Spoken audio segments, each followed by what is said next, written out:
Ryan பராக் இதானே first time captain. எடுத்தோடனே at least coach யாரெல்லாம் எதெல்லாம் சொல்லணும். ஜஸ்ட்ல மிஸ் ஆயிடுச்சு அந்த பால். இல்லாட்டி அது வெளியே போயிருந்துச்சுன்னா ஸ்கோர் வேற லெவல்ல. என்ன கோவத்துல இருந்தாலும் தெரியல. போடுற பவுலர்ஸ்லாம் எம்ஐ பவுலர்ஸா தெரிஞ்சிருப்பாங்கன்னு நினைக்கிறேன். விளையாடிக்கிறாரு லாஸ்ட் சீசன் வரைக்கும் 89 மேட்ச் விளையாடிக்கிறாரு. 89 மேட்ச்ல ஒரு மேட்ச் நம்ம தைரியம் நான் தேஷ்பாண்டேக்கு நான் அதை பாராட்டுவேன். ஏன்னா 155க்குலாம் மும்பை வந்து ஸ்டெம்பிங் பத்தி சொல்லி ஆகணும். சரியான ஸ்டெம்பிங். பவர் பிளேல ஆல் இருக்கு. சதுர் கதை இருக்காரு பவர் பிளேல. ஒண்ணும் பிரச்சனை இல்ல. மாதிரி இருக்குது. இவங்க கிட்ட இருக்குது, இவங்க கிட்ட இருக்குது. சோ மேட்ச் இன்ட்ரெஸ்டா போகும். நீ ஹாய் ஹலோ வணக்கம் வந்தனம் நமஸ்தே நமஸ்காரா. இன்னைக்கு என்ன பார்க்க போறோம்னா நேத்து நடந்த டபுள் ஹெட்டர்ஸோட ரிவ்யூ தான் பார்க்க வந்திருக்கீங்க. Guys welcome to the show. Welcome. Bye all good morning. நேத்து ரெண்டு மேட்ச், ஒன்னு ஹை ஸ்கோர் இன்னொன்னு லோ ஸ்கோர். ஃபர்ஸ்ட் நம்ம எஸ்ஆர்எச் வெர்சஸ் ஆர்ஆர் மேட்சை பத்தி பேசுறோம். அது மேட்சா இல்ல வேற எதனாவா தெரியல. அது ஹை ஸ்கோரிங் வின் குத்துற. ஆனா எனக்கு ஒரு டவுட்னா டாஸ் வின் பண்ணி ரியான் பராக் எதுக்கு பேட்டிங் குத்தான் எஸ்ஆர்எச்க்கு? In experience. அது இல்லாம அவருக்கு ஹெல்ப் பண்றதுக்கு யாருமே இல்லை கிரவுண்ட்ல. ஓகேவா? எக்ஸ்பீரியன்ஸ் கேப்டன் யாரும் இல்லை பிளேயிங் லெவன்ல. என்ன பண்ண எனக்கு அதெல்லாம் பிரச்சனை இல்லைண்ணா. எஸ்ஆர்எச் சேஸ்ல வீக்குன்னு தெளிவா தெரியும். அவனுக்கு சேஸ்ல ரியான் பராக் இதானே ஃபர்ஸ்ட் டைம் கேப்டனு. எடுத்தோடனே அட்லீஸ்ட் கோச் யாரெல்லாம் எதெல்லாம் சொல்லணும்னா அருண நீ டாஸ் ஜெயிப்போன்னு தெரியாது. ஓகேவா? அங்க போனோடனே அவன் டிசிஷன் அவனா தான் எடுக்கணும்.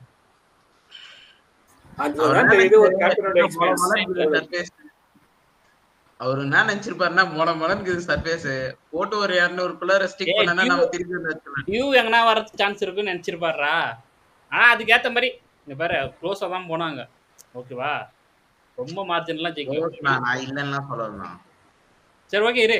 எஸ்ஆர்எச் பேட்டிங் பத்தி பேசிருங்க. அதுல வரலாம். டிராவிஸ் ஹெட், அபிஷேக் சர்மா செம்ம ஸ்டார்ட் கொடுத்தாங்கடா ரெண்டு பேரும். செம்ம ஸ்டார்ட் ஆக்சுவலா. அபிஷேக் சர்மா ஜஸ்ட்ல மிஸ் ஆயிடுச்சு அந்த பால். இல்லாட்டி அது வெளியே போயிருந்துச்சுன்னா ஸ்கோர் வேற லெவல்ல போயிருக்கலாம். ஆமா. ரொம்ப எக்ஸ்பெக்ட் பண்ண அபிஷேக் சர்மாவை. Abhishek Sharma but early out ஆனாலும் அதுக்கு அடுத்தது இந்த இஷான் கிஷன் என்ன கோவத்துல இருந்தாலும் தெரியல. போடுற பவுலர்ஸ்லாம் எம்ஐ பவுலர்ஸா தெரிஞ்சிருப்பாங்கன்னு நினைக்கிறேன். அவருக்கு கோவத்தை அங்க காட்டிட்டாரு. என்னடா விட்டுறீங்க? அதுவும் எஸ்ஆர்எச்க்கு first century of the cycle. எம்ஐக்கு அவர் செஞ்சுரி அடிச்சது இல்ல. அடிச்சதே கிடையாது. 89 மேட்ச் விளையாடிக்கிறாரு லாஸ்ட் சீசன் வரைக்கும். 89 மேட்ச் விளையாடிக்கிறாரு. 89 மேட்ச்ல ஒரு மேட்ச் கூட செஞ்சுரி அடிச்சது கிடையாது. பட் அகைன்ஸ்டா உங்களுக்கு இல்ல SRH on debut first century எஸ்ஆர்எச்காக ஃபர்ஸ்ட் மேட்ச் ஆடுறாரு. ஃபர்ஸ்ட் மேட்ச்ல செஞ்சுரி. ஃபர்ஸ்ட் மேட்ச்ல செஞ்சுரி. அதுவும் 47 பால். நான் நினைக்கிறேன் வந்து ஃபர்ஸ்ட் மேட்ச்னால இப்படி அடிக்கிறதா வந்து ரொம்ப கஷ்டம். இல்ல ஃபர்ஸ்ட் மேட்ச்ல எப்படி இருக்கும்? இல்ல ஆப்போசிட் நம்ம வந்து வேற டீம்ல விளையாடுறோம்ல. ஃபர்ஸ்ட் மும்பைல இருந்து நம்ம ஹைதராபாத்துக்கு விளையாடுறோம். ஸோ வந்து எப்படி இருக்கு தெரியாது. பட் வந்து பார்த்தாச்சுங்க வேற மாதிரி அடிக்கிட்டு இருக்காங்க. பயப்படவே இல்லை கொஞ்சம் கூட. ஸ்டார்ட்லாம் பாத்தியா? அந்த ஃப்ரீடம் கொடுத்துருக்காங்கடா அவங்க. உனக்கு என்ன வேணா வந்து அடி பிரி உத. அதுதான் அந்த ஃப்ரீடம் கொடுத்துருக்காங்க இஷான் கிஷனுக்கு. வந்து already Abhishek Sharma, Travis head ஒரு நல்ல ஸ்டார்ட் கொடுத்ததால இவருக்கு ஈஸி ஆயிடுச்சு அங்கிருந்து கேரி ஃபார்வர்ட் பண்றதுக்கு. அபிஷேக் சர்மா இன்னும் நின்றுக்கலாம். இன்னும் நின்று தான் நல்லா இருக்கும். இன்னும் நின்று தான் ஸ்கோரே இன்னும் மாறி இருக்கும். சொல்ல முடியாது. அவ்வளவுதான் 300 தான். இல்ல டிராவிஸ் 300 ஃபிக்ஸ். டிராவிஸ் ஹெட் இருந்திருந்தா 300 போயிருக்கும். Travis head. ஏன்னா இஷான் கிஷன் கூட டிராவிஸ் ஹெட் இருந்தா வேற லெவல் போயிருக்கும். இல்ல எந்த பாருங்களேன் இவ்வளவு 6 பிளேயர்ஸ் அவுட் ஆயிருக்காங்க. 6 பிளேயர்ஸுமே ஈவன் சிங்கிள் பால் டாட் வைக்கல. அது மேஜர் ரொம்ப ரொம்ப ரொம்ப இது ரொம்ப ரேர் தான் ஆக்சுவலா. அவங்க டாட் வைக்கிறதே பாருங்க. எல்லாமே ஹிட்டிங் லெவல் தான் போறாங்க. டாட்ன்ற இதுக்கு இடம் கிடையாது லைன் அப்ல. அது இல்லாம அவங்க எல்லாருக்கும் தெரிஞ்சிச்சு ப்ரோ. இந்த விக்கெட் பாட்டா விக்கெட் நல்லா பேட் வருது. அது என்னது மிஸ்ஸிட் ஆனாலும் 6 போகுது. இது எஸ்ஆர்எச் அடிக்கிறது எல்லாம் ஆனாலும் 6 தான் போகுது பிளேயர்ஸ் கிட்ட. அது இல்லாம ஆர்ஆரோட ஃபீல்டர்ஸ் ரொம்ப மோசமா பண்ணாங்க. பவுலிங் ரொம்ப சொதப்பலான பவுலிங் ஆக்சுவலி ஆர்ஆர் கிட்ட. பவுச்சர் ஓவர்லாம் இதுதான் ஃபர்ஸ்ட் டைம் ஓவர் 74 ரன் கொடுத்துருக்காரு. அவர் கெரியரே தான் மோசமான பவுலிங் நினைக்கிறேன். மோசமான பவுலிங் தான். தேஷ்பாண்டே வந்து செமையா போட்டாரு. பட் ஏன் பவர் பிளேல கொடுக்கலன்னு தெரியல. அதான் ஸ்விங் பால். அது ரியான் பராக் வந்து கேப்டன்சில எக்ஸ்பீரியன்ஸ் இல்ல. அது நல்லாவே தெரிஞ்சு இந்த மேட்ச்ல. பவுலர்ஸ் ரொட்டேட் பண்றதே எப்படியே சீட்டு குலுக்கி போட்ட மாரி தான் எடுத்திருந்தாரு ஒரு விஷயம். ப்ராப்பரா பவுலர்ஸ் ஹேண்டில் பண்ணல. சஞ்சு சாம்சன்லாம் நான் எனக்கு மிஸ் பண்ண அந்த கேப்டன்சில. இல்ல அந்த ப்ரெஷர் இருக்கும் இல்லையா? ஏன்னா ஸ்கோர் ஒரு டைம் போய்கிட்டு இருக்குது, விக்கெட் வேற விழுகல அப்படிங்கும்போது கம்பல்சரி ப்ரெஷர் இருக்கும். யாரை ட்ரை பண்ணலாம், எந்த டர்ன் பண்ணி மேட்ச் நம்ம பக்கம் இழுக்கலாம்னு யோசிப்பாரு அவரும். பட் அந்த அளவுக்கு எக்ஸ்பீரியன்ஸ் இல்லைன்னா சொல்லுவாரு ரியான் பராக்கு. பாவம். நேத்து பாவமா இருந்துச்சு பார்க்க ரியான் பராக். ரொம்ப எனக்கு இன்னொன்னு ஜெய்ஸ்வால் என்ன அவ்வளவு கோவப்பட்டு இருந்தாரா சாமி நேத்து ஃபீல்டிங்ல. ஆமா, ரன் அவ்வளவு போச்சுன்னா யாரு கோவம் வராது? உடுக்கேடுக்கே கோவம் வரும். அவருக்கு வராதான்டா. தான்டா ரியான் பராக்கே அந்த அளவுக்கு கோவப்படலடா கேப்டன்ரா. அடா அவன் கேப்டன் இருந்தா ஓப்பனிங்ல நான் தான் வந்து பாக்க அடிக்கணும். உனக்கு போடுது ஏன் உட்காந்துக்குவேன் நம்பர் 4 வருவேன். நான் தானே போய் முதல்ல பலிகடா மாதிரி அடிக்கணும்ட்டு. ஹாசனோட பேட்டிங் பத்தி சொல்லி ஆகணும். செம பேட்டிங். நிதிஷ்குமாரும் வந்து ஒரு நல்ல ஸ்டார்ட் கொடுத்துட்டு போனாரு. 15 balls 30 நோ சம்திங் 200 ஸ்ட்ரைக் ரேட்ல ஆடினாரு. எல்லாருமே அந்த டீம்ல 200 தான் அடிச்சாங்க. நம்ம ப்ரிவியூல பேசின மாதிரி இவனுங்களுக்கு அந்த ஃபயர் பவர் எல்லாம் கரெக்டா இருக்குது. அந்த பினிஷர் யாருன்றது தெரியலடா. கிளாஸ் ஓரளவுக்கு நல்லா தான் ஆடினாரு. ஃபார்ம்ல இல்லாதவன ஃபார்ம்ல கூட்டிட்டு வந்துட்டானுங்க பசங்க. பவுலிங் துஷார் தேஷ்பாண்டேவை யூஸ் பண்ணது தப்பா யூஸ் பண்ணாங்க. அப்பயும் அவர் ஓரளவுக்கு நல்லா தான் போட்டு போனாரு. 3 விக்கெட் எடுத்திருந்தாரு. 8 விக்கெட் கர்ட்லனா கஷ்டம் ஆயிருக்கும் தெரியுமா? கொஞ்சம் எக்கானமிக்கா போட்டது பார்த்தீங்கன்னா நேத்து தேஷ்பாண்டேவும் தீக்ஷனா ஓரளவுக்கு நல்லா போட்டாரு. நான் சொல்லவே சொன்ன ப்ரிவியூல அந்த டாப் ஆர்டர் இஸ் தீக்ஷனா ஒழுங்கா போட்டிருப்பாட்டு. பவர் பிளேல யூஸ் பண்ணா தெரியவா. ஆனா சம மைண்ட் அதெல்லாம். பட் நம்ம பால் நோ பால் வழக்க போல இது அதெல்லாம் இன்ஸ்டாகிராம்ல கொடுத்தது. தேஷ்பாண்டோட ட்ரீம் விக்கெட் யாருன்னு கேட்டீங்கன்னா டிராவிஸ் ஹெட்னு சொல்லிருப்பாரு முன்னாடி. அதே மாதிரி கரெக்டா டிராவிஸ் ஹெட். ஆனா செம்ம தைரியம் நான் தேஷ்பாண்டேக்கு. நான் அதை பாராட்டுவேன். ஏன்னா மிடான உள்ள வச்சுன்னு டிராவிஸ் ஹெட்டுக்கு போட்டாரு மேல. அதுவும் வெளியே வித்து குடுத்து போட்டது. நான் பொழந்துருவான். நான்ல வித்து எகடா குத்த அவ்வளவுதான்டா 4 தான்டா டச். இந்த மாதிரி எல்லாம் எங்கடா இருந்து இவ்வளவு நாள்ன்ற மாதிரி இருந்துச்சு. அப்படியே நம்ம ஆர்ஆர் பேட்டிங்க்கு வந்தீங்கன்னா பெரிய ஸ்கோரு எப்படா அடிக்க போறானுங்க அவ்வளவுதான் 140க்குள்ள ஆல் அவுட் ஆகிட்டு போயிடுவாங்க தான் நான் நினைச்சேன். ஜெய்ஸ்வாலும் ரியான் பராக்கும் வந்தோடனே நிறைய கிடைக்கும். வந்தோடனே என்னுடைய வேலை முடிஞ்சிச்சு அப்படின்னு எப்படி கிளம்பிட்டாங்க. ஆனா நான் செம்ம இம்ப்ரெசிவ் த்ரூ ஜுரேல் மேல. Yes super batting bro. நிஜமாவே எக்ஸ்பெக்ட் பண்ணவே இல்ல த்ரூ ஜுரேல். சஞ்சு கையில அடிச்சாலும் வேற நம்ம பேட்டிங் அந்த பார்ட்னர்ஷிப் வந்து அதனால ப்ரோக் பண்ணவே பேசவே அதால பத்தி பேசவே தேவையில்லண்ணா. அவ்வளவு நல்ல பேட்ஸ்மேன்னா சஞ்சு.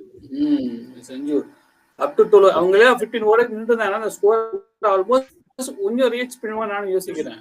ஏன்னா அவங்க 12 ஓவர் வரைக்கும் நின்றுட்டாங்க. ஸ்கோர் அந்த அளவுக்கு வந்துருச்சு. 130 137 230 சம்திங் வந்துருச்சு. ஓரளவுக்கு அந்த சஞ்சு த்ரூ ஜுரேல் நிக்கிற வரையும் ஓகேடா மேட்ச் கடைசி வரையும் எடுத்துட்டு போவாங்க. நானும் மேட்ச் கொஞ்சம் ஆல்மோஸ்ட் ட்ரை பண்ண மாட்டாங்க. ஸ்கோர் ரீச் பண்ண மாட்டாங்க. கொஞ்சம் ட்ரை பண்ணுவாங்க. ஆனா 242ங்கிறது ஆர்ஆர் வரைய ஒரு பிக் ஸ்கோர் தான் சொல்லுவேன். ஆக்சுவலி இவ்வளவு வந்து பெரிய விஷயம் ஆர்ஆர் இந்த பேட்டிங்கை வச்சுக்கிட்டு. ரொம்ப இல்லனா நெட் 100 மைனஸ் இன்னும் மைனஸ்ல போயிருக்கும் உங்களுக்கு. சஞ்சு சாம்சன் த்ரூ ஜுரேலும் போனாலுமே எட்மயரும் அந்த சுபம் துபேன்னு ஒரு பையன் எட்மயர் விட சுபம் துபே அவன் செம்ம அடிச்சான் ப்ரோ. அந்த பையன் சும்மா மிஸ்டேக் பண்ணதெல்லாம் 4-6 போச்சுனா 6ல தான் அதிகமா அடிச்சாரு. 300 ஸ்ட்ரைக் ரேட்ல ஆடினாரு நேத்து. எட்மயர்மே 13 ஃபாலுக்கு 30 ரன் அடிச்சிராரு இல்லையா? எட்மயர் செம்ம ஆனாரு. ஆக்சுவலி கொஞ்சம் ஏர்லியாவே ஸ்டார்ட் பண்ணிருந்தா கொஞ்சம் நல்லா இருக்கும். இவங்க எல்லாம் ஃபேண்டஸி லெவல்ல எடுக்கலாமான்னு என்கிட்ட கேட்டேன். நான் தான் வேணான்ட்டேன். த்ரூ ஜுரேல் எட்மயர் ஆமா நான் கேட்டான். த்ரூ ஜுரேல் எட்மயர்லாம் அடிக்க மாட்டாங்கடா வேணாடான்ட்டேன் நானு. எட்மயர் வந்து ஒரு மேட்ச் அடிப்பாரு ஆனா இந்த மாதிரி ஹை ஸ்கோரிங் வென்யூஸ்னா எட்மயர் அடிப்பாரு. பட் ஸ்கோரிங் நான் எக்ஸ்பெக்டே பண்ணாத த்ரூ ஜுரேலுக்கு வந்து இப்படி ஒரு நாக் நான் எக்ஸ்பெக்டே பண்ணல.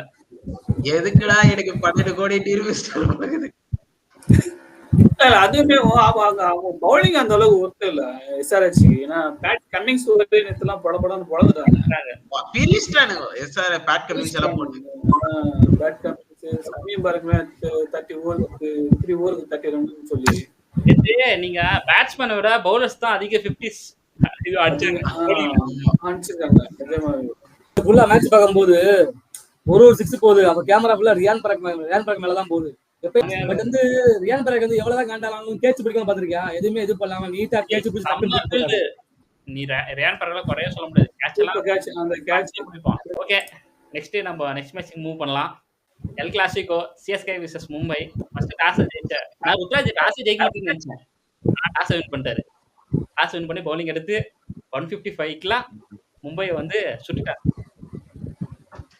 அதை பத்தி என்ன நீ? பட் அது ஒரு நல்ல இதுதானா. Dream start by Khaleel Ahmed தான். என்னன்னா நரேஷனா சாம ஸ்டார்ட்ல நான் கலீல் அஹ்மத் இப்படி போடாது நினைச்சு கூட பார்த்தா பார்த்தா கலீல் அஹ்மத் போல டிஃபரெண்டா இருந்துச்சு. நான் வந்து ஷாக் ஆயிட்டேன். கலீல் அஹ்மத் அது சென்னையில வந்தப்போ வந்து கலீல் அஹ்மத் மாறிட்டாரு. ஃபர்ஸ்ட் ஓவர் வந்து கலீல் அஹ்மத் கொடுப்பான்னு எக்ஸ்பெக்டே பண்ணல. இல்ல அதெல்லாம் எக்ஸ்பெக்ட் பண்ணது ப்ரீவியூல அதெல்லாம் சொன்னதுதான். கலீல் அஹ்மத் தான் எப்படியும் பவர் பிளேயர் ஸ்டார்ட் பண்ணுவாரு. அதுல சேப்பாக்கல ஃபர்ஸ்ட் அந்த இனிஷியல் ஆங்கிள் லெஃப்ட் ஆன் சீமருக்கு ரொம்ப ஹெல்ப்ஃபுல்லா இருக்கும். நீங்க வந்து என்ன T20க்குலாம் பேக்கப் பவுலரை எடுத்துட்டு போனீங்க. ஆனா சாம்பியன் டிராஃபிக் என்ன விட்டா போறீங்கன்னு சொல்லி விக்கெட் எடுத்த மாதிரி இருந்துச்சு. அது என்ன கரெக்ட் தான். அம்பால் யோசிச்சிருப்பாரு, ஐயோ தெரியாம இவனை விட்டு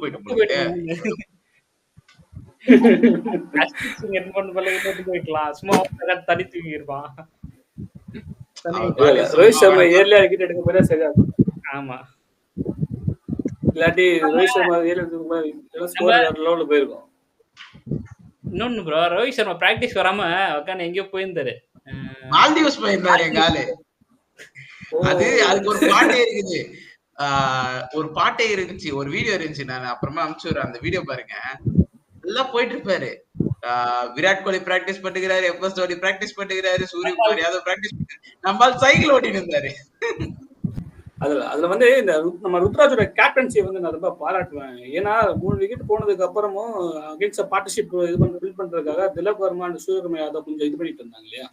ஸோ பவர் பிளே முடிஞ்சதுக்கு அப்புறமும் 3rd ஓவர் கலீல் அஹ்மதை வந்து கூட்டிட்டு வந்து இந்த பார்ட்னர்ஷிப் எப்படியா ப்ரோக் பண்ணு, இந்த பார்ட்னர்ஷிப் இங்கேயே ப்ரோக் பண்ணிட்டோம்னா நம்ம மேட்ச் நம்ம கண்ட்ரோலா இருக்குது, இவங்களை அடிக்க விட்டுட்டோம்னா நம்மள ஒன்றும் பண்ண முடியாதுன்னு சொல்லி அந்த ரெண்டு மைண்ட் தாட்ல தான் அவர் கூட்டிட்டு வந்தார். ஸோ இதுதான் பெரிய வந்து மேட்சோட இதுன்னு நினைக்கிறேன். டர்ன் பண்றதுக்கான ஒன் ஆஃப் த ரீசன் அதுவும். ஏன்னா அதான் அவங்க 2 பேரும் விட்டுருந்தா ஷோரா ஸ்கோர் 178 போயிருந்தாவே மேட்ச் முடிஞ்சிருந்தா 200 போயிருந்தா கூட ஆச்சரியப்படுறதுக்கு இல்ல. ஏன்னா 2 திலக் வர்மா பாருங்க ஹிட்டிங் எய்ம் தான். ஆமா, அந்த ஃபர்ஸ்ட் 2 பாலுமே அஸ்வின் அகைன்ஸ்ட் இறங்குறாரு. அஸ்வின் அகைன்ஸ்ட் இறங்குறா அகைன் 2.4 தான். அடிக்க தான் ட்ரை பண்ணாரு திலக். ஆமா, அடிக்க தான் திலக் ட்ரை பண்ணிட்டு இருக்காரு. இந்த பார்ட்டிசிபேட் இங்கே முடிச்சிட்டு, ஆனா இன்கேஸ் அதுல விக்கெட் விழுந்துச்சுன்னா மேட்ச் வந்து 140 இல்ல சாரி 130 இல்ல 100க்குள்ளமே அவங்க வந்து அவுட் ஆயிருப்பாங்க. அஸ்வினோட பவுலிங் அஸ்வின் நல்லா தான் பண்ணாரு. கேரம் பால் நிறைய யூஸ் பண்ணாரு நேத்து. எல்ஜாக்ஸ் வந்து இன்சைட் அவுட் அடிக்க ட்ரை பண்ணி தான் அவுட் ஆனா. ஆமா, ஏன்னா வந்து தெரியல அவருக்கு எப்படி வருதுன்னு தெரியல அவருக்கு. சரி ஓகே இப்படிதான் வரும்னு அடிச்சாரு. பார்த்தா வந்து எங்கேயே போயிடுச்சு, கரெக்டா கையில போயிடுச்சு. இன்னொன்னு அருண சிவன் துபே கேட்ச பத்தி பேசியே ஆகணும். எங்க எல்லாம் பாதி என்ன இம்பாக்ட் அப்ப இந்த வருஷம் வெளியே அனுப்பிச்சீங்கன்னு வச்சுக்கோங்க, அவ்வளவுதான் மரியாதை கிடையாது. நான்லாம் கரெக்டா ஃபீல்ட்ல நிக்கிற பாரு எப்படி கேட்ச் பாஞ்சு பிடிச்சாரு எங்க ஆளு. பாஞ்சுலாம் பிடிக்கல, 2மே கைக்கு வந்த கேட்ச் தான். பாஞ்சு ஒரு 4 எல்லாம் தத்தாரு தெரியுமா சிவன் தத்தாரு. ஓகே, ஆனா ஒரு கேட்ச் எகிரினா பிடிச்சிருக்கலாம், ஆனா அது எகிரல. அது கொஞ்சம் டிஃபிகல்ட் கேட்ச்னா அது அந்த இடத்துல ருத்ராஜோ இல்ல ஜடேஜாவோ நின்னுருந்தாவே வேற லெவல்ல இருந்திருக்கும். பட் இருந்தாலும் ஓகே, சிவன் துபே வந்து அட்லீஸ்ட் கேட்ச் வர கேட்ச் கூட பிடிக்காம விட்டுருவாரு. இப்ப ஒரு பிடிக்கிறாரு. நான் ரொம்ப இது பண்ணாதுண்ணா எங்கால. இப்போ வந்து தோனியோட ஸ்டெம்பிங் பத்தி சொல்லி ஆகணும். சரியான ஸ்டெம்பிங், சூப்பர். நம்ம ஸ்டெம்பிங் பாயிண்ட் சூர்யா முச்சு இல்லனா சூர்யா சிஎஸ்கே முடிச்சிருப்பாரு. அந்த ஸ்டம்பிங்ல வந்து அவுட் அந்த அவுட் கொடுக்கல, ரிவ்யூ தான் போனாங்க. சூரியகுமார் கிளம்பிட்டாரு அப்படியே. அவுட் தான் அவருக்கே தெரிஞ்சுச்சு. தெரிஞ்சு போச்சு அவருக்கு. 43 வயசு ஆகுது. இப்பயும் எந்த பேட்ஸ்மேனாலும் ஸ்டம்பிக்கு முன்னாடி நின்னா பின்னாடி தோனி இருக்கான்னு தெரிஞ்சா பயப்படுவாங்க. அப்ப எதுக்கு இறங்குறாரு அவரு? அப்ப எதுக்கு இறங்கி அடிக்கிறாரு தேவையில்லாம சூரியகுமார்? அது அவர் மேல கான்பிடன்ட். அதான் அது இல்லாம இன்னொன்னு இந்த லப்பர் பந்துல ஒரு சீன் வரும். அட்டகத்தி தினேஷ் வந்து அவுட் ஆயிட்டு வீட்டுக்கு போயிடுவாரு. அப்போ வந்து ஹரிஸ் கிளைன் வந்து சொல்லுவாரு, தூங்க மாட்டாங்க தூங்க விடாது அந்த விக்கெட்டு சொல்லுவாரு. தோனி வந்து ஒரு பால விட்டுருவாரு. இந்த நூர் அகமது போட்ட விட்டுருவாரு. சத்தியமா ஹர்ட் ஆயிருக்கும் அவருக்கு. நான் எப்படா இந்த பால விட்டுட்டு அதுக்காக நடந்திருக்கும் நான் நினைக்கிறேன். அதுல கமெண்ட்லயே சொல்லிருப்பாங்க தோனி பால் விட்டு நான் பார்த்ததே கிடையாது, இதுதான் ஃபர்ஸ்ட் டைம் நினைக்கிறேன் சேப்பாக்கத்துல விட்டு பார்த்தது இல்ல. ஆனா வாட்ட போட்டு நம்ம சுட்டி குழந்தை கடைக்குட்டி சிங்கம் செகண்ட் ஓவர் வந்தாரு, போட் 3 ஸ்டார் ஆயிட்டு. நான் சிம்பிளா சொன்னேன், இக்னோர் பண்ணு. நான் என்ன சொல்றது தெரியுமா, சுட்டி குழந்தை தேவையில்லாம எடுக்காம 10 ரன் எடுத்துக்கலாம். 10 ரன் எடுத்துக்கலாம். மட்டும் பேட்டிங் தான் இருக்காங்க எவ்வளவு பேரு. சுட்டி குழந்தைக்கு ஒன்னே ஒன்று தான் சொல்லுவேன், பேசாம அவரை வெளியே உட்கார வச்சுங்க, ஜாலியா ஜூஸ் கீஸ் கொடுத்து வெளியே உட்கார வச்சு ஆயா ஒரு போட்டோ எடுத்து இன்ஸ்டாகிராம்ல போஸ்ட் பண்ணுங்க. நிறைய சிஎஸ்கே ஃபேன்ஸ் கேர்ள்ஸ் இருக்காங்க அவனுக்கு. சுட்டி குழந்தைக்கு லைக் போட்டு கமெண்ட் பண்ணிருப்பாங்க. தயவு செய்து அவர் 11ல என்ன வராதீங்களா சாமி. அதுக்கு 10 ரனே பரவாயில்ல, ஏதாச்சும் விக்கெட் ஆச்சு அவங்க வர்றாங்க. என்னது 10 ரனாக்கு அந்த ஐயா மேக்ஸ் செஞ்சதுல அதனால விட்டு போறோம். இதே இருக்கு போல. எனக்கு 10 ரன் இல்லையா அப்ப 10 ரன் 11ல வர மாட்டாருன்னா எப்பயும் வர மாட்டாரா அப்படி சொல்ல முடியாது. நான் அந்த ஆக்ஷன் மாத்தின்னு வருவாரு. சச்சினை பத்தி பேசி ஆகணும்டா. லாஸ்ட் இயரை விட அவரெல்லாம் வேணா எங்கால பத்தி பேசினா தீபக் சகர் பெரிய சம்பவம் பண்ணி போட்டு போயிட்டாரு. தீபக் சகர் என்ன எதுக்குடா விட்டீங்கன்ற மாதிரி ஒரு பொழப்பழந்தாரு நேத்து பேட்டிங்ல. கொண்டு வந்துட்டாரு 6-4 அடிச்சு அவர் அடிச்சிருவாரு. ஓவர் 6 அடிக்க 4 அடிக்கும்போது அவரோட ரியாக்ஷன் பார்க்கணுமே. செம்ம கடுப்புல தான் பண்ணாரு. என்ன காண்ட்ல இருக்கிறான். அது ஒண்ணு பண்ணாரா. இன்னொன்னு திருப்பாட்டி விக்கெட் எடுத்துட்டு செம்ம கத்து. அது நார்மலா பண்றதுக்கு வச்சுக்கலாம். இன்னொன்னு ஜடேஜா பேட்டிங் வரும்போதும் சரி, எம்எஸ் தோனி பேட்டிங் வரும்போதும் சரி வெறுப்பு பண்றாராமா. அதெல்லாம் ஒரு மேட்டரே இல்லைன்னா அந்த எம்எஸ் தோனி வரும்போது நான் கரெக்டா பார்த்தேன். எம்எஸ் தோனி வந்து சில்லி பாயிண்ட்ல வந்து நிக்கிறாரு. போடுறவா இது அதுக்கு முன்னாடியே ஜடேஜா வரும்போதே ஜடேஜாவை போயிட்டு வெறுப்பேத்தி இருந்தாரு தெரியுமா. வா வா வா வா வா வச்சா வா வா. இதுக்கெல்லாம் மேட்ச் முடிஞ்சோம்னு எல்லாம் கை குத்துட்டு போவாங்கல்ல, பேட்லயே ஒண்ணு வச்சாரு. யாருக்கு போட வெளியே உனக்கு பொங்கலோ இதுவும் போட்டு வளர்த்தா நீ அங்க போய் சப்பாத்தி அது கொஞ்சம் பண்ணாதான் போச்சு. செம்ம காண்டு இருந்துச்சு. என்னையா விட்டீங்கன்ட்டு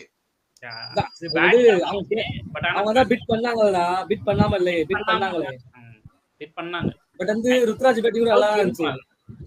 ருத்து நிறைய சொன்ன மாதிரி ருத்து பேட்டிங் பத்தி பேச ஆகணும். அந்த கவர் டிரைவ் ஒன்னு அடிப்பாரு நல்லா. ஜஸ்ட் ஃபுல் இது ஃப்ரண்ட் அண்ட் ஃப்ரண்ட் போட் அடிச்சிட்டு மட்டும் காட்டுவாரு. அதுதான் பேட் ஸ்பேஸ் மட்டும் ஓபன் பண்ணி அந்த கவர் ஷாட் செம இருந்துச்சு பாக்க. செம ஷாட் அது. அத பார்த்து செட்னு ஃபிக்ஸ் ஆயிட்டேன். ஓகே கவர் டிரைவ் வந்துச்சு. நான் என்ன எக்ஸ்பெக்ட் பண்ணேன்னா ராகுல் திருப்பதி ஏதாவது ட்ரை பண்ணுவாருன்னு பார்த்தேன். பட் ஸ்ரீபதி எதுவும் பண்ணவே இல்லை. அதான் அந்த வருத்தமா இருக்குது. இல்ல ஆக்சுவலா ருத்துவே ஓபன் பண்ணிக்கலாம். திருப்பதி இறங்கிருக்காங்க. ஒன் டே கூட இறங்கிருக்கலாம். திருப்பதி வந்து ஓபன் பண்றது வந்து ரொம்ப ரைசிங் கிரல வந்து ஓபனிங் கிடையாது. அதெல்லாம் இல்லனா ஒரே ஊர்க்காரல்ல ஃப்ரெண்ட். அதனால கேஎல் ராகுல் நடக்க ருத்து படிக்கல் பண்ணியிருந்தாரு. அழகாக படிக்கல வந்து பேக் பண்ணி படிக்கலையும் மயங்க் அகர்வாலையும் இப்படிதான் பண்ணுப்பாரு. இதே வேலை தான் ருத்து பண்றாரு. ருத்துக்கு ஒன்னே ஒன்று தான், தேவையில்லாத வேலை பண்ணிருக்காத. இன்னைக்கு நடக்கிற மாதிரி நடக்காது. ஆனா ருத்துக்கு ஆசையே இருக்குன்னா, ஏன்னா இந்தியால 1 டவுன் ஸ்பாட் தான் ஓப்பனிங்ல இருக்குது. உனக்கு ஓப்பனிங் எல்லாம் முடிஞ்சிச்சு. அதனால வந்து சரி இவரை வந்து ஓப்பனிங் பண்ணிட்டு நம்ம 1 டவுன் போலாம், ஆப்ஷன் வந்து நமக்கு ஓபன் பண்ணலாம் நம்ம இந்தியன் ஸ்பாட்டுக்கு. ஓப்பனிங் பண்ணலாம், தப்பு கிடையாது. ஆக்சுவலா அவருக்கு உண்டான பிளேஸ வந்து யூட்டிலைஸ் பண்ண ஒர்த்து இல்லையா. அந்த இந்த பையன் விக்னேஷ் புது சாமி என்ன என்ன bowling. Actually அவர் வந்து அண்டர் 19 அண்டர் 14ல விளையாடிட்டு இருந்தவரு இப்படியே கண்டுபிடிச்சிட்டு வந்துட்டாங்க மும்பை. இல்ல ப்ரோ, லீக் ஸ்டேஜ்ல லீக்ல மட்டும் தான் ஆடிட்டு இருந்தாரு. ஒரு கிளப்புக்காக ஆடிட்டு இருந்தாரு கேரளால. ப்ளே ஃபார் ரஞ்சி, ஜெயசாரா, எதுவுமே ப்ளே பண்ணல. ஒரு அதுதான் மும்பை ஸ்கவுட்டிங் டீம் சத்தியமா உங்களுக்கு ஹேட்ஸ் அப். நானா எங்கன்னா தூக்குனாங்கன்னு தெரியல. இந்த மாதிரி ஒரு டேலண்ட் இருக்கு. அதே மாதிரி ஃபர்ஸ்ட் விக்கெட் ருத்து விக்கெட் நினைக்கிறேன். ருத்து விக்கெட் அப்புறமும் சேஸ் பார்க்கணும். சூரியகுமார் யாதவ் கேப்டன்சி ஆக்சுவலா எல்லா பாட்டையும் வச்சு செமையா பண்ணாரு.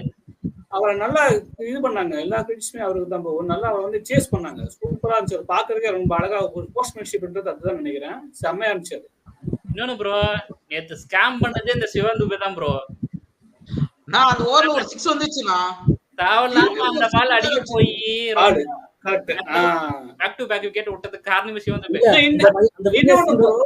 அவர் இருக்கிற ஹைட்டுக்கு வந்து அந்த பால் வெளியே போயிருக்கணும். ஏன்னா நல்ல ஹைட். அந்த அவர் விக்கெட் வந்து செம்ம ஷாட், கொஞ்சம் ஷாட். இது போட்ட பாலுக்கு நல்ல உயர்ந்த பால். அது ஆக்சுவலா ஒரு ஸ்டெப் ஃப்ரண்ட் போட்டு அடிச்சா பால் வெளியே போயிருக்கும். ஸ்டெப் அவுட் பண்ணி அடிக்கணும். அததான் ரச்சின் ரவீந்திரா அந்த பையனை 3 6 அடிச்சாரு டோட்டலா. மொத்தமே ஸ்டெப் அவுட் பண்ணி தான். 3 ஸ்டெப் அவுட் பண்ணி தான் அடிச்சாரு. ஸ்டெப் அவுட் தான். ஆனா உள்ளே அவரே மாட்டிட்டு பாரு. ருத்துவும் சரி சிவன் துபேவும் சரி நின்னத்துல தான் அடிச்சாங்க. தான் இந்த பையன் நின்னத்துல தான் அடிச்சாங்க. இது ஸ்கிரீன் தான். எப்படி இருந்தா அந்த பையனை பாராட்டி தான் ஆகணும். வழி இல்ல. அந்த பையன் நல்லா தான் போட்டான். அந்த பையன் நிஜமா இல்ல. கடைசியா போகும்போது தோனி கூட வந்து அவட்ட பேசிக்கிட்டான்னு நினைச்சேன். தோனி வந்து அதெல்லாம் ஒரு ட்ரீம் மூவ்மெண்ட்ரா ஒரு பிளேயர்ஸ்க்கு. அது எல்லா ஆனா போத் சாம் காரன்னா டேய் இக்னோர் பண்ணுங்க. வேஸ்ட் ஆஃப் டைம் ஆகும். நூர் அகமது 20 வயசு தான். அந்த விக்னேஷ் பையனுக்கு விக்னேஷ் புத்தூருக்கு 24 வயசு. ஆனா இன்னும் 24 வயசு இன்டர்நேஷனல் டெபு கிடைக்கல பையனுக்கு. கிடைக்கல. இந்தியால கொஞ்சம் கஷ்டம் தான். ட்ரை பண்ணுங்கன்றேன் நானு. அட்லீஸ்ட் டெஸ்ட்லயாவது ட்ரை பண்ணுங்க அந்த பையனை. கண்டிப்பா எடுக்கலாம். நல்லா போடுறான். இதெல்லாம் ஸ்பீட் பாருங்க. 75 மேல போல. 75 போல. 75 கீழ தான் வந்து. கிலோ 80 ஸ்பின் அப்பதான் திரும்ப நிறைய. அதுதானே ஸ்பின்னுக்கு அழகு. 80 கீழ அப்பதான் சீக்கிரமா திரும்பும் பால். அதனால அடிக்க முடியல. நீ 80ல போட்டிருந்தா சிவந்து போய் அடிச்சா வரைக்கும் வெளியே போயிட்டு இருக்கோம். கரெக்ட் தான். அதான் அவர் Mitchell Santner over easy handle. Comfortable win. Comfortable வின்லாம் இல்ல. கடைசி வரையும் வேலை. பிபி மாத்திரை எடுத்து வச்சுங்க. இன்னும் 13 மேட்ச் இருக்கு. பிபி மாத்திரை தேவைப்படும். சிஎஸ்கே ஃபேன் எடுத்து வச்சுங்க. கடைசி வரையும் இவங்க 20வது ஓவர்ல போய் மேட்ச் முடிப்பாங்க. நீ 100 ரன் குத்தாலும் சரி 150 குத்தாலும் சரி 20வது ஓவர்ல தான் நாங்க போய் அடிப்போம். பட் வந்து எனக்கு வந்து பார்க்க இன்ட்ரெஸ்ட் இல்ல. அந்த பையன் வந்து நல்லா தான் போடுறான். அவருக்கு ஓவர் 6 அடிச்சிட்டாங்க. விட வேண்டியதானே. எவ்வளவு அதுக்கு மறுபடியும் தூக்குறாங்கன்னு தெரியல எனக்கு. இன்னும் ஸ்கோர் வந்து நிறைய எல்லாம் கிடையாது. இன்னும் ஸ்கோர் வந்து எங்கெல்லாம் இல்ல. 2 ரன் தான் இருக்கு. ஆளுக்கு போய் தானே அவுட் ஆனாங்க. தீபா கூட சரி தேவையில்லையா. ஏன்னா பாலுக்கு சிங்கிள் ரொட்டேட் பண்ண வேண்டியதா. அதை விட்டுட்டு அந்த பையன் நல்லா தான் போறாரு. 6 அடிச்சு சும்மா இருக்க வேண்டியதான். மறுபடியும் இன்னொரு அடிக்க ட்ரை பண்ணி வேஸ்ட் தான் அது. அதெல்லாம் எங்க ஆளுங்களுக்கு தில்லு. ஏன் சொல்ல அவன் என்ன நல்லா போடுறது. நான் அடிக்கிறேன் இப்படி சொல்லி அவுட் ஆகுறீங்க. சிவன் துபே பயங்கர ஸ்கேம் பண்ணிட்டு இருக்கான். சரி ஓகே. அப்படி இப்படி தேத்தி வின் பண்ணிட்டாங்க. இன்னைக்கு நடக்க போற மேட்சை பத்தி பேசுவோம். நெக்ஸ்ட் டிசி விசஸ் எல்எஸ்டி மேட்சோட லைட்டா டச் அப் பண்ணிடலாம். இன்னைக்கு நடக்க போகுது நைட்டு. அதுவும் இந்த டீம்ல இருந்தவன் அந்த டீம் போயிட்டான், அந்த டீம்ல இருந்தவன் இந்த டீமுக்கு வந்துட்டான். அப்படிதான் இருக்கு. எப்படி இருக்க போது உங்களோட தாட்ஸ்? ஐ திங்க் ஒரு நல்ல வென்யூ. பட் ஆனா டாஸ் வின் பண்ணா ஸ்ட்ரைட்டா பேட் பண்ணிடணும். பேட்டிங் எடுத்து பெரிய ஸ்கோர் போடணும். பிரஷர் போடணும். இந்த டீம் ரெண்டு டீம்ல எது ஸ்ட்ராங்கா இருக்குன்னு உங்களுக்கு தோணுது? ரிஷப் பண்டா இல்ல டெல்லி அக்ஷர் பட்டேல். நரேஷ் நீ? Rishabh Pant gone out, Mayank Agarwal out, Mohsin Khan out. வரது யாரும் தெரியல உள்ள. எல்ஜி அவுட் வராரு. லார்ட் சர்துல் தாகர் உள்ள வந்திருக்காரு. வாவ். நீங்க ஈஸியா ஜெயிச்சுக்கோங்க. பவுலிங்கும் ஒரு ரிஸ்க் எடுக்க மாட்டேன்னு சொல்லி கூடாது. பேட்டிங்ல அடிப்பாரு. பவர் பிளேல ஆல் இருக்கு. சர்துல் தாகர் இருக்காரு பவர் பிளேல. ஓசிக்கு வந்து captain Axar Patel, vice captain Faf du Plessis. Faf தான் வைஸ் கேப்டன். பாப் வந்து கண்டிப்பா ஆட போறாரு. அது ஓபன் எனக்கு தெரிஞ்சு ஓபன் பண்ணி Fraser maker opening. Faf to place கூட ஒரு சீனியர் பிளேயர். சோ வந்து அவருக்கு எல்லாமே தெரியும். சோ வந்து தெரியலன்னு சொல்ல முடியாது. அவர் வந்து கேப்டனா இருந்திருக்காரு நிறைய டீம்ல. அவர் நல்ல கேப்டன்சி பண்ணுவாரு. இருந்தாலும் டூப்ளஸ் இருக்கும்போது டூப்ளஸ் வந்து கண்டிப்பா வந்து சில அட்வைஸ் கொடுக்க செய்வாரு. இல்லாம இருக்காது கண்டிப்பா.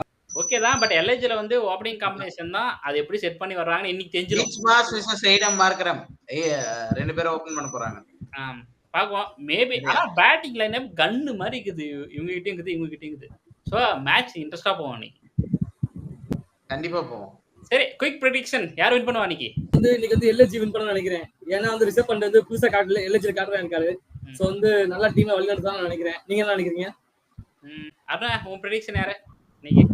நான் வந்து டிசி கொடுக்குறேன். டிசி.